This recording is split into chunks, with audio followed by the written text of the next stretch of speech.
Are you looking to fine-tune? Whether for your business, your job, your team, or yourself. In each episode, we will be discussing different ideas and opinions using real-world examples to help you see opportunities, innovate, and succeed.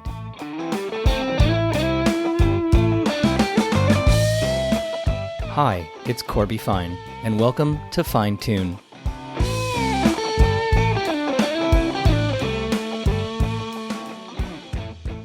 When I started my career in the late 1990s, there was a fairly standard set of rules as to the employment options available to me. One, I could go get a job, a full-time job. One that generally required me to go into the same office day after day, dedicating at least 100% of my work time to that company. And in exchange, I was guaranteed a salary, some pretty good benefits, and the opportunity to maybe, just maybe retire after 40 years of consistent service. The second option was the contract, namely the same sort of full-time job, but with a limited time frame of duration, and not as many of the other benefits than, of course, the ability to be independent, to take the salary, thereby allowing anyone, really, myself included, to write things off as an independent. The challenge, if I thought about it, how do you manage the sales pipeline to ensure that when that contract was over, you had another one lined up? Something dramatic has changed between then and now. First of all, along came this thing called the gig economy. Did you know that more than 1/3 of US and Canadian workers are somehow involved in the gig economy, which works out to a really large number, somewhere in the realm of 70 million people in North America? With the rise of Uber, Lyft, Etsy, Amazon, Freelancer, eBay, among many others, more and more workers are doing part-time work, side hustles, and joining this gig economy, as it's often called. For many, it's a stopgap for when you're between full-time jobs or can't find a new job after a layoff. Or sometimes you just need more flexibility than a traditional job can provide. So you go freelance, maybe string together a few jobs on a short-term contract basis. The gig economy offers a ton of flexibility, no matter what your situation. Now, technology has been one of the main enablers of this kind of work. Because the reality is, if you're armed with a smartphone and you're situated somewhere near a Starbucks or an independent cafe that has pretty good free Wi-Fi and a power outlet, you know, that new office space we all like to say, you can pretty much just about work from anywhere. And it's not just gig economy workers that are taking advantage of that situation. Full-time employees will spend hours to days sitting in more public, outside of the office environments, doing the exact same thing, taking advantage of the Starbucks office. Today, the average job lasts somewhere between 2 and 4 years. And the short duration of jobs isn't necessarily a function of employees not wanting to be loyal to their employers. It's actually more that employers are no longer as loyal to their employees as they used to be. Think about it. When it comes time to save money, create efficiencies, one of the first things that happens is the cutting of high-cost seasoned executives and then hiring back lower-cost employees at director and below levels. The other thing that's happening is organizations are hiring more people to focus on projects without that long-term commitment. This is partly the new reality that we live in. As small and medium-sized businesses, or SMEs as we call them, now represent just under 90% of the total employment across Canada, they also are becoming hungry for talent, but often lack the revenue base to support having these highly qualified, experienced employees to work for them, especially at the leadership level. So along comes fractional employment. What is fractional employment, you ask? Well, the term fractional employment has actually been around for several years, and it seems to be emerging as a bit of a new and kind of cool model for employment, especially in and among the SME sector. Under the fractional employment model, an employee spends a certain but discrete amount of time that's carved out of each week with multiple employers. In its ideal form, It could be 2 days each with two different employers, plus that fifth day to spend with a third company. This would net out as a full work week for the employee. A key difference between fractional employment and part-time or contract work is that the fractional employment tends not to be project-based and represents a more ongoing relationship to each of the multiple employers.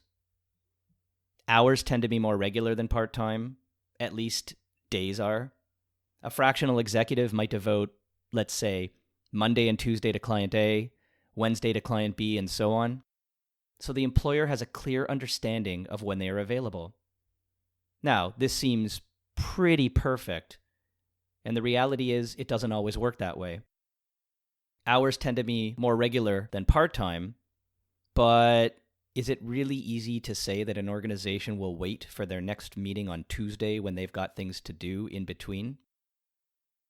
Fractional employees generally also have to give up the health and dental benefits among some of the other social aspects of being in the office that they might receive as permanent employees.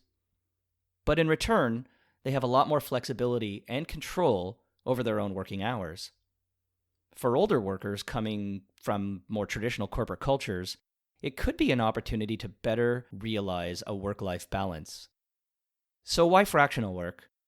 What is it about this model that makes it appealing for a growing number of people at really all levels of organizations? Well, today, I have the luxury of having two seasoned executives who have recently made the transition from corporate full-time work to this new world of the fractional executive.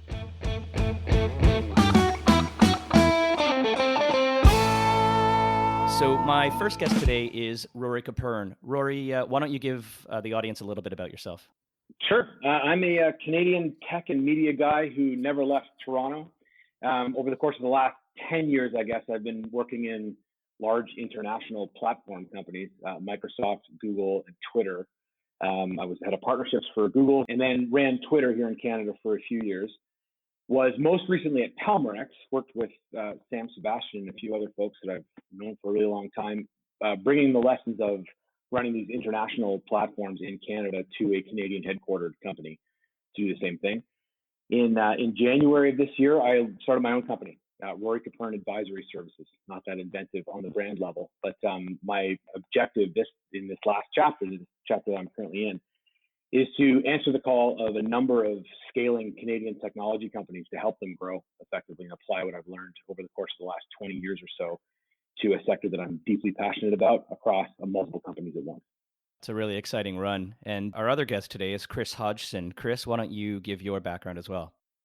So I've spent about 25 years, I guess, proudly speaking, as a business person in the tech industry. So originally was an engineer and then became an entrepreneur myself and more recently an executive at large companies. And so have a broad mix of experience across a whole bunch of different industries, actually. I spent 12 years in the UK, originally at Accenture, doing strategy consulting for telcos in Europe. I spent a few years at an IT company, helping turn around their business in France, and then set up my own business, which is an online retail loyalty business, working closely with financial services companies and retailers in Europe. And then moved back to Canada and worked for Google, where Roy and I worked together, leading the retail tech and telco businesses in Canada. And part of the leadership team that built out Google Canada over the last 6 or 7 years. And then left there to join RBC, built out RBC Ventures, which is an internal corporate incubator, working with startups. And always after being an entrepreneur, I think once you're an entrepreneur, you always have a lot of passion for small businesses and fast growth businesses. And so I've always been a fan and left RBC about a year ago to start to work with those companies. I've done sort of an entrepreneur in residence role, but also worked directly with tech companies to help them understand business, help them build out their sales teams, help them build out their marketing strategy, partnerships, and also to raise capital. You both have some really exciting backgrounds and some commonality that I think I hear with regards to having worked in large organizations with global perspective and then this transition into this new fractional career. So maybe you can talk to me a little bit about what were the factors that helped you both realize that this was the path to go forward? Because there do seem to be some similarities between the two of you. Was it a set of different push factors from those large organizations that made you say, hey, maybe I've had enough? Was it the pull factor from seeing the excitement in these, entrepreneurial startup environments? Maybe it was a combination of both. Rory, why don't we start with you? Sure. To answer the question directly, I think a lot of it was pull for me. But when I look back over my own career, one of the trends that emerges pretty visibly is that I love playing in this pocket of growth from, low tens of employees to hundreds and then thousands. So the time that Chris and I spent together at Google was incredibly formative to me. We were both in very early in the Toronto office and watched the place absolutely explode in the context of its revenue opportunity, its market opportunity, and certainly from a scaling of employees point of view. That experience was extremely important to me, first of all, because I loved it and I just really enjoyed the nature of work at that stage of the company. Now, Google is special for a whole bunch of reasons, but it was a great experience. Then I went to Twitter and kind of reset the clock again. I was the 35th employee in the Twitter office in Toronto when I took it on. And we grew, again, not quite as meteorically as Google, but at a different company, but still, we went from 35 to somewhere in the 100 range. So that size of company is a very special time. It's an opportunity as a general manager or a managing director, in the case of Twitter, to look across all the different functions of business, which I really enjoy, with a strong focus on revenue growth for a Canadian headquarter of an international company. That talks a lot about the size of organization. What about the element of the sort of fractionality and the multiple organizations at the same time? Yeah, so I guess a few things. Before I just leave the other point. Most of the companies that I'm working with now are in that range, right? They're in that smaller range. And that was a big draw for why I wanted to set up my own business there. In terms of multiple focuses, and I'm just going to watch the smile on Chris's face broaden, but I've always been broad, right? So in my partnerships function at Google, I was across like 6 businesses. At Twitter, I was across, multiple different aspects of Twitter's business. And then when I went to Palmerex, I did the same thing, right? So my sort of business development background has had me focused across a number of different business units, typically for a very, very long time. I started off as a strategy consultant with the Boston Consulting Group. And I think it sort of stuck there, this notion of being able to think across multiple different businesses at once. I love doing it. It's also an opportunity to learn a ton really quickly, right? So when you're working in different industries and different functions, the ability to just round out as a practitioner from a business perspective is pretty special. Yeah, interesting. I heard that consultant word again, which Chris mentioned in his introduction. So, Chris, how about over to you? When you think about some of the push and pull factors into this fractional workspace, what is it for you that's really drawn you in? Yeah, some of it is similar to Rory. I mean, I started as an engineer. And I think when I got exposed at Accenture during the dot-com boom, I got exposed to smaller businesses. And the engineer in me loved the fact that you could, instead of making widgets, you could make companies. And so I really latched onto that. And I think it's how it got me to be an entrepreneur and set up my own business. And since then, both at Google and at RBC, the idea of building out businesses, I find it's quite an exciting time, as Rory did. And I think really, I started to realize in my career as I worked at larger companies that there were things about it that just didn't suit me. I've got experience at Esso, at Accenture, at Google, at RBC. So I've got experience in big companies, but I started to realize when you work at a small company or you set up a small team, the ability to get things done quickly, the ability to have impact really are quite compelling for me.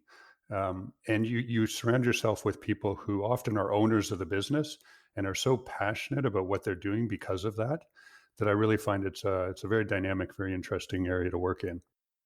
Probably the biggest draw of this work are the entrepreneurs and the founders themselves, right? So this is a magic time for most of the companies that I'm involved with, and the people are incredibly high caliber. So that notion of impact is always kind of top of the list for me, but to be able to have that impact is, in my experience with large companies, highly correlated to the caliber and the energy level of those who are running the business.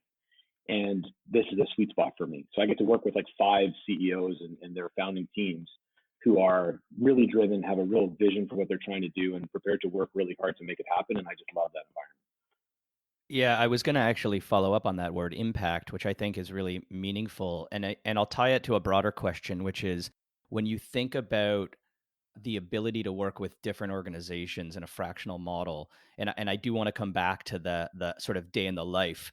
How do you find the ability to measure impact when you're not necessarily spending 100% of your time with that organization and seeing all of the things that they're doing day to day? You're in, you're out, you're on to something else, you're back. Maybe describe to me a little bit about how impact is actually seen and measured. Chris, why don't you just come back to that word? Yeah, for sure. I mean, you don't realize um, after 20 or 25 years and working in it, I've worked across a whole bunch of different industries and a bunch of different companies. And I tend to get bored after 4 or 5 years, I've found in my career, and I sort of jump and go and do something new. And I think what I love about the fractional nature of it is you get exposed at the same time to 5 or 6 or 7 different companies, all with doing completely different things in many cases. And when I think about the impact you can have on them, you sometimes don't realize, something that seems to make a lot of sense to you and is just obvious isn't always obvious to an earlier stage business, right? They haven't been through some of the same hurdles. The owners may be, 10 years into their career, not 25 years, so they haven't learned quite the same things.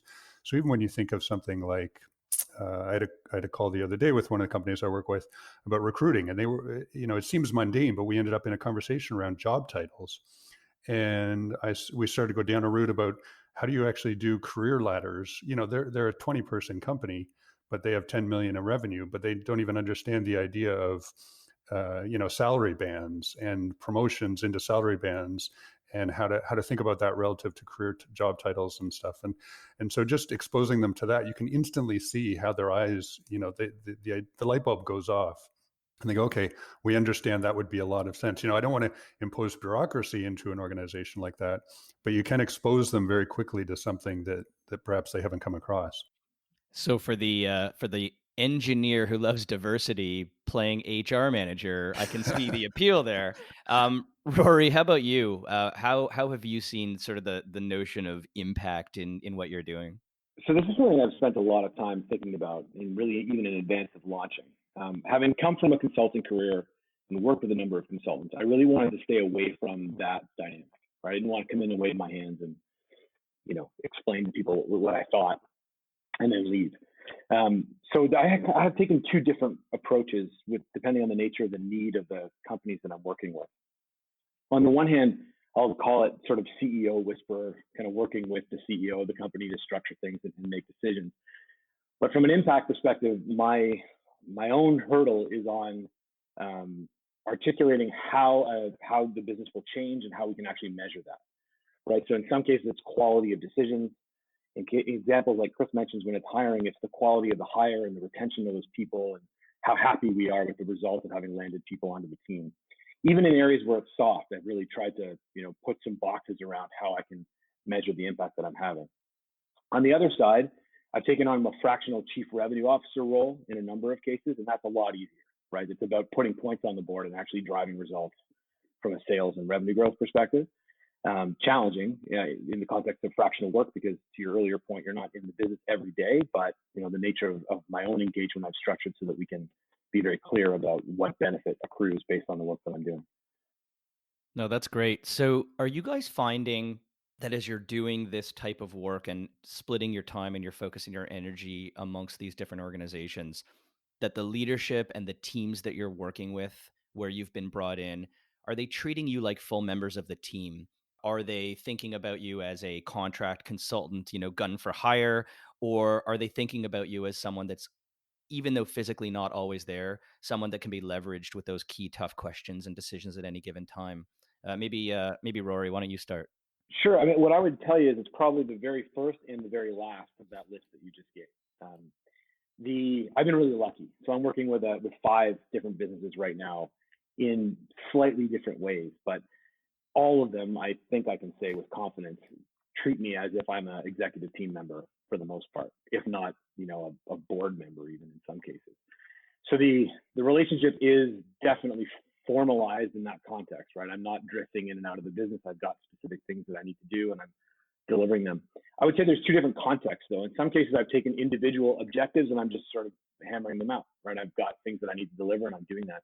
In others, I'm working through founding teams. So the founders are asking for help, be it, marketing, HR, strategy, all the different elements of the business where I'm working through them, but we work very, very closely together. So one of the things that I think we're probably going to get to in a minute is, in my view, the biggest challenge of this business as a fractional executive is time, and how you sort of efficiently use hours in the day so that you're not screwing across too many things at once. It's a real challenge, but I've managed to do it in such a way as to drive a tangible result, either directly or through the founding partner that I'm working with on the executive team, to, have a very formalized role in the company. And Chris, how about you? Yeah, I would agree with that. I think there's a wide variety, depending upon what their needs are and depending upon the value you're delivering to the business. Ultimately, I've got some clients I work with where they do see me, I think, as a hired gun, as you mentioned. Here's an executive we can bring in when we need someone to advise on certain things. We couldn't afford someone like this on a full-time basis, but we can bring him in to help us with things as we need them. And in other cases, I've got clients I work with where I'm invited to the Christmas party. I'm part of the team. I know all of the employees, all the executives, and I really get along well with them. And they just reach out to me when they need help with stuff. So I think it depends upon what their needs are in terms of what the relationship works for them and for us. So when you think about the benefits of this kind of work, be it for the organizations, yourself, your family, your lifestyle, what is it that's really like screaming out to you saying, wow, this was the right decision, and look at all the things that I'm able to accomplish and that I'm happy about? That might be a bit different from the traditional 9 to 5, or as we say now, 12 to 12, because we're all living at home and unable to differentiate work from personal anymore. What are those things that have really stood out as those positives? Rory? So for me, it's number one is impact.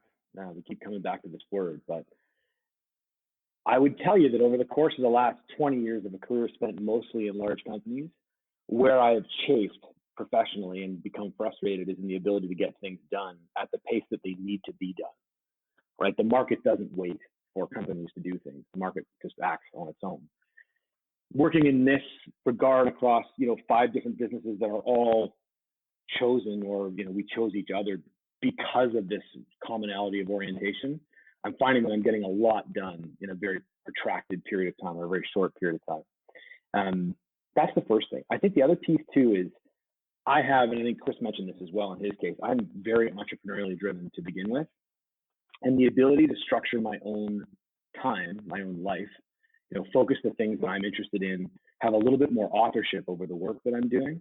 Even though I've managed to have, sit in some relatively senior roles, there's always this sort of list of stuff that you have to do because you have to do it. In this work, you can be a little pickier with the nature of the work that you take on. And that for me is driving a quality of life effect that I didn't see coming. I thought I was going to be, buried for the first 6 to 12 months, just kind of flying through space. And actually, by virtue of this more strategic relationship and conversation I'm having with my clients, my partners, I'm able to pick and choose a lot more than I have been able to in the past. And I really quite love that. Chris, I'm going to go the opposite way to you. When you think about some of the pitfalls or detriments, or maybe some negative outcomes of taking on this kind of a career path, what stands out to you as some of the things that people should watch out for as they potentially think about it as well? Yeah, I mean, there are definitely lessons, to be honest. And I've learned a lot over the last year and a half since I've been doing this. I originally started with this notion that I want to set up my own business again. And I actually I specifically didn't want to be a consultant and advisor. I was pushing against it because the entrepreneur in me was looking at, how do you build a business? Well, you need something that's scalable, and being an advisor is not scalable. There are only so many hours in the day and only so much you can charge.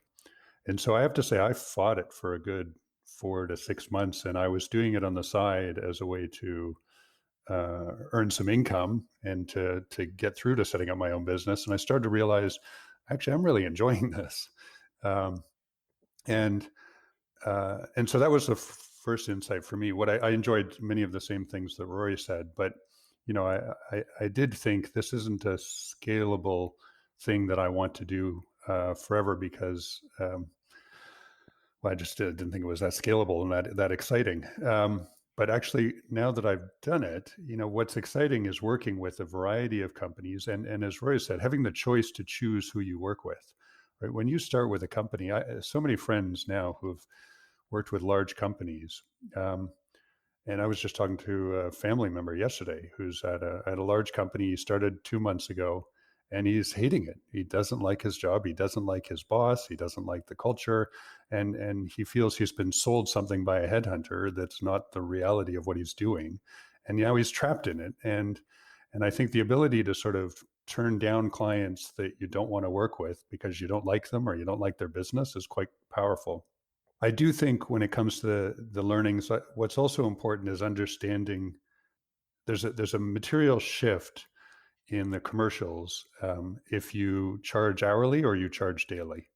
And I think it seems like a small point, but it's actually quite an important one.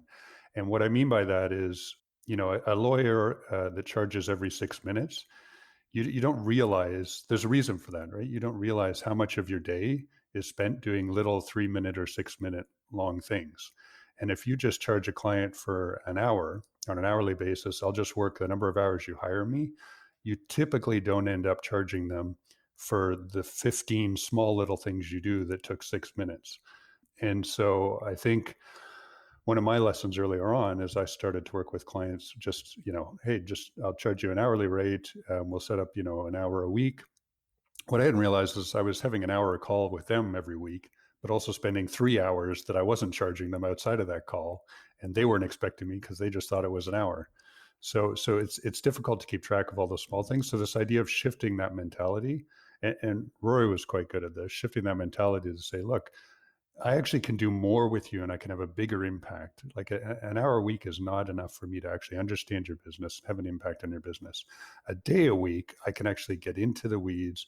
I can actually help you solve some of the problems. It's just me parachuting in from above and throwing some ideas at you with sort of this broad idea of what you're doing as a business. I actually know the players, I know the culture, I know some of the challenges you're having, and I can actually have more impact. And it also allows you to avoid some of those challenges with tracking, every 6 minute increments. As Rory said, the time commitment's difficult to manage. Chris, that's a really good point, and it brings me to a pretty fundamental question that I think people are going to want to know.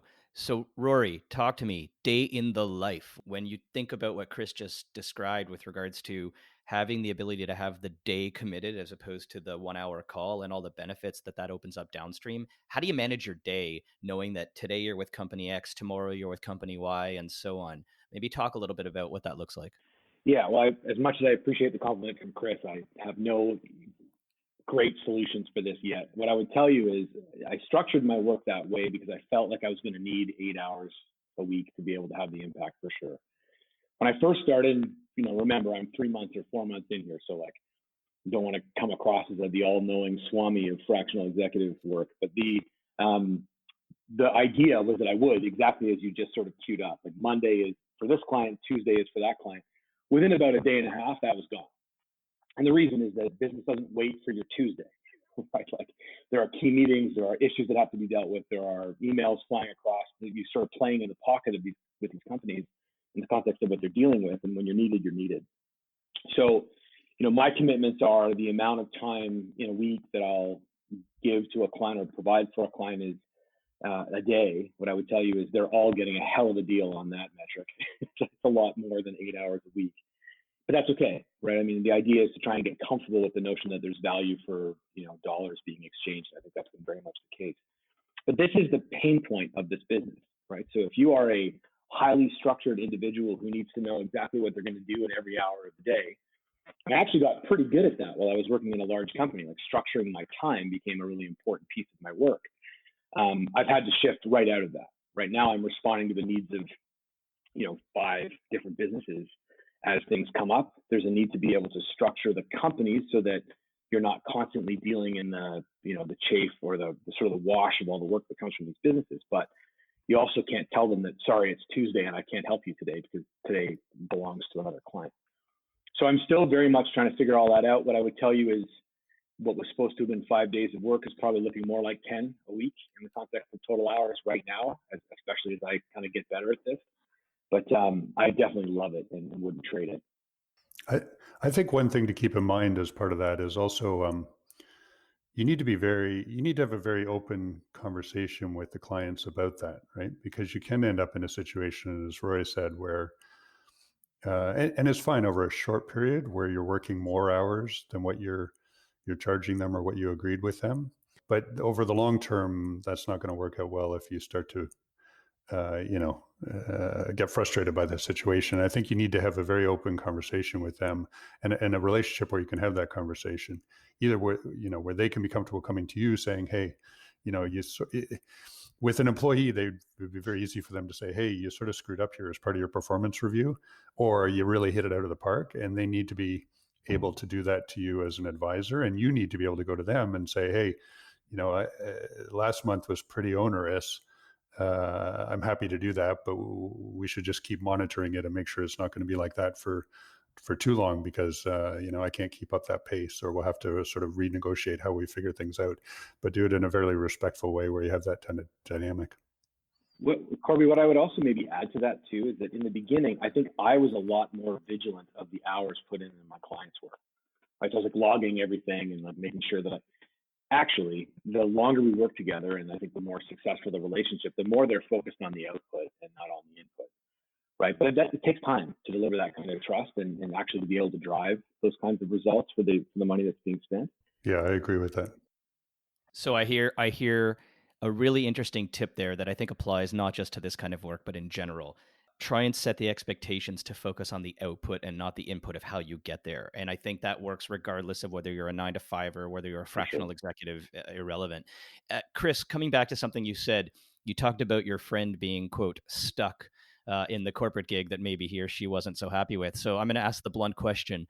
As you two work with a lot of these organizations, once you get to know them and you're sort of ingrained in the one out of the day-to-day work that you can do, have you come across organizations that, a month, 2, 3 months into the relationship, you've just said to yourself, wow, there's not much I can do here to help. It's really not my area.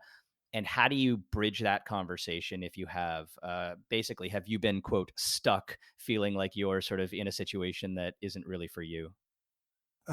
So I haven't directly, although I've I've sort of been, and I think you start to I think it starts to be realized on both sides, right? Both they start to question, "Hey, is the output here really adding the value that we need it to?" And you're starting to say, "Hey, I don't know if I can add that value." And I think it starts to get recognized on both sides. I have to say, though, I've found the opposite to be the case so far. There have been a couple of clients I have now that when I originally started to talk to them, I thought, I don't know if I can help these people. Like, their business is a completely different area. I don't know much about it. I'm not sure if this is core to what I'm doing. And I started to do a little bit of work with them, and I started to realize, actually, no, there are some material things that I could be helping them with that they just haven't figured out yet, that I've seen before, that they can learn from me. So I've actually found the reverse happens more so far anyway. To add to that a little bit, I think in my case, the target, the clients that I wanted to work with were scaling technology companies, which means, in varying degrees, the barn's on fire all the time, right? There's just a lot of stuff that you have to do for a company that's scaling. And so I was intentionally looking for these opportunities where, what they needed was really broad, and there was probably going to be a lot of use for a lot of the experience that I could bring. And that's been mostly true so far. So a lot of this, I think, comes back to, what the stage of the company is. I think in engagements where you're working with much more mature businesses, there probably are dead ends where you can't do as much. But this is what I love about this sort of pocket of the market that I've gotten this much exposure to over the last little while is, they're dealing with a light speed, fast company trying to move as quickly and as agilely as they can. And there are a million decisions to make all the time. So a lot of it depends on the stage of the company and I guess the mindset of the management team. But I haven't hit a dead end yet. Yeah, I think that stage of the company is actually quite important. It took me a while to narrow in on where I felt I could add the most value. I had a lot of requests from very, very early stage businesses, just based upon where my network was and the people I knew. And I started to realize that actually, in many cases, they're focused on the product and the technology, and they maybe haven't even launched a product yet, and they're trying to figure out how to launch a product. Whereas and I can add some value there, but the real value is the company that's already got a product, it's already got some customers, trying to figure out how do you build a sales team? How do we get marketing engaged and optimized? How do we scale this up in an effective way? And so I figured out my sweet spot is sort of, 1 million, 10 to 10 million revenue business that's trying to get to 50 to 100 million. But for many people as a fractional executive, maybe it's the 100 million business that's trying to get to a billion. That's where they add the real value. You sort of really need to focus in on that. That's a really great point. And I think depending on who you are and who the organizations are, it's just as much of a dance to determine the fit as you would go through a general recruiting process to take a full-time executive role in any organization. The added complexity is you're doing it 3, 4, or 5 times within a short time frame. But I could definitely see from this conversation, when I talked earlier in my preamble about the differences between, on one end of the spectrum, the full-time standard employment role that most of us are used to. On the other end, the contract or consultancy, which has a sort of beginning and an end date and a bunch of work in between, but you kind of know it's going. And then this new sweet spot down the middle, which is still new and evolving. I mean, to both of your points, you're still trying to figure out some of the nuances of your day-to-day, of how to pick your specialty areas, of whether you can actually add value or not to the organization. Are there things that you find you're missing from the way you used to work? Let's take Google, for example. Let's add a provocative question. If Google called you up today and said, hey, the head of Canada role's open, would you drop what you're doing and go take that function? That's an open question, That's guys. a good question. You determine it. Look, that's a pretty special role, right? So Google calls you and they want you to run the country. Canada, in the context of Google's world, is a very plum assignment. And so you'd be a little nuts not to take the call, at least. At the same time, I mean it when I say it. I would be leaving a ton of very valuable relationships and work behind. So it would make it very, very difficult. I also think one of the things that I'll kind of go back to what I said earlier, what I'm really enjoying right now is the ability to call a shot serially.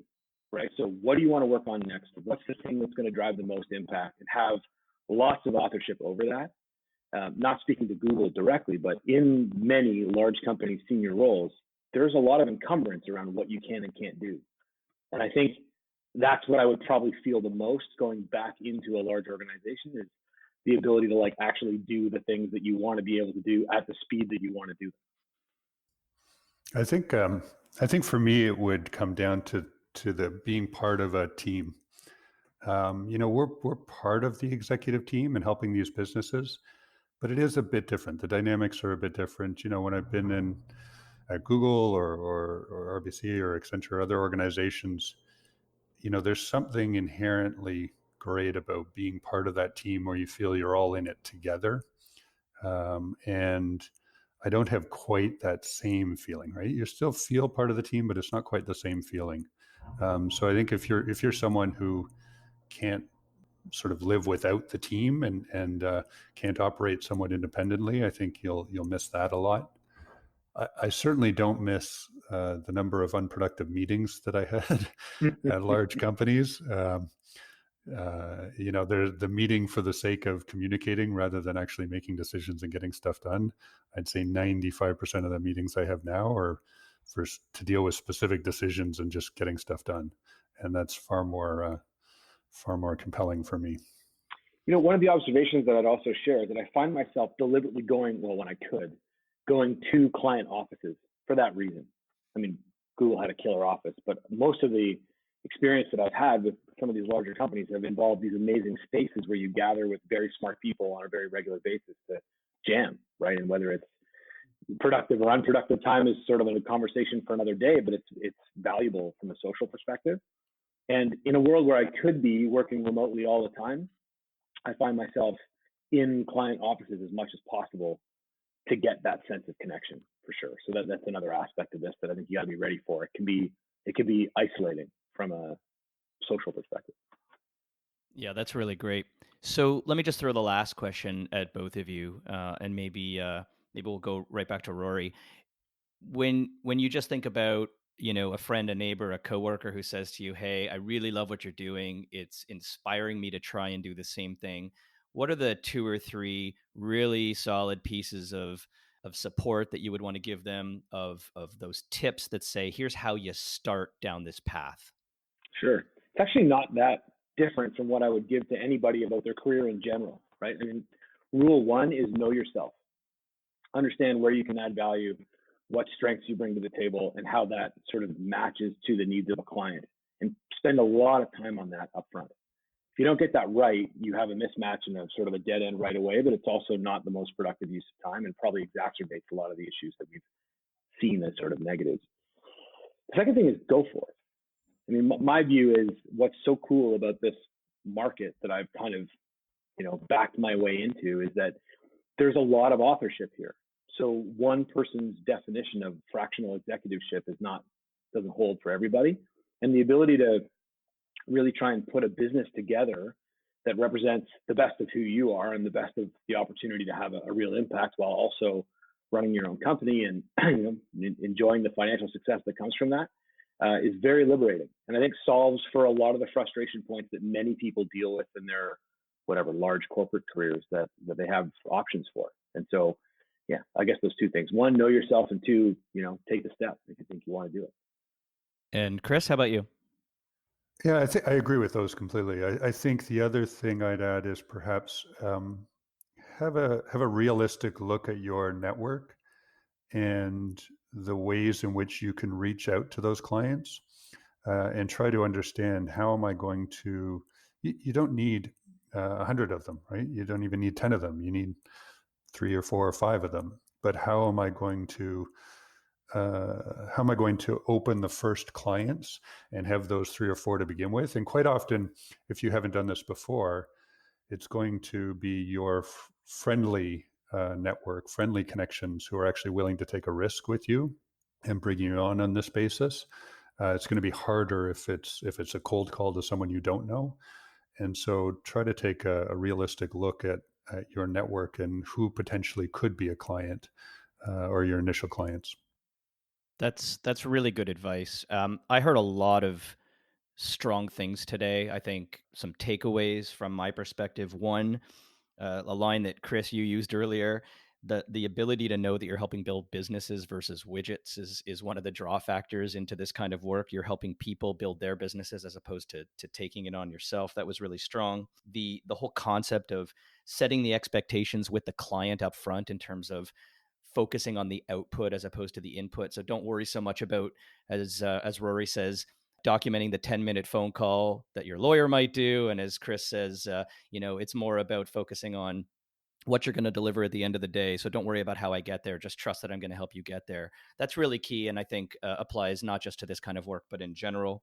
And I think the other key point is make sure you understand if you're going to be able to add value to the company based on the stage that they are at. So I think, Chris, you said it well. There might be people out there who have seasoned executive experience in very large multi-billion-dollar corporations. Maybe it's not best for them to start right at the bottom with an organization that's pre-product or pre-revenue. Find your sweet spot, take advantage of the skills and knowledge you have, and then adapt it.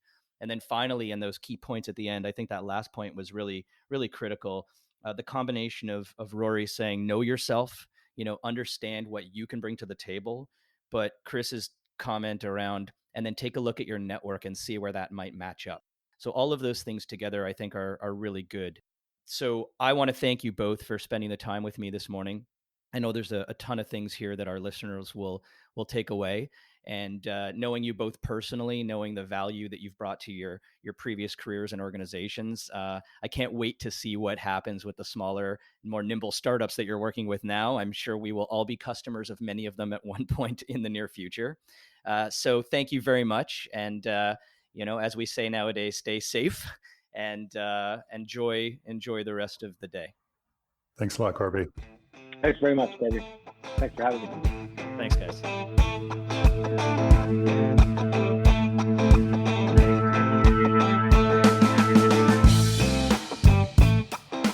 You've been listening to Fine Tune. If you haven't done so already, please subscribe to the show wherever you get your podcasts. You can connect with me on Twitter at @cfine, through LinkedIn at CorbyFine, or visit my website, corbyfine.com.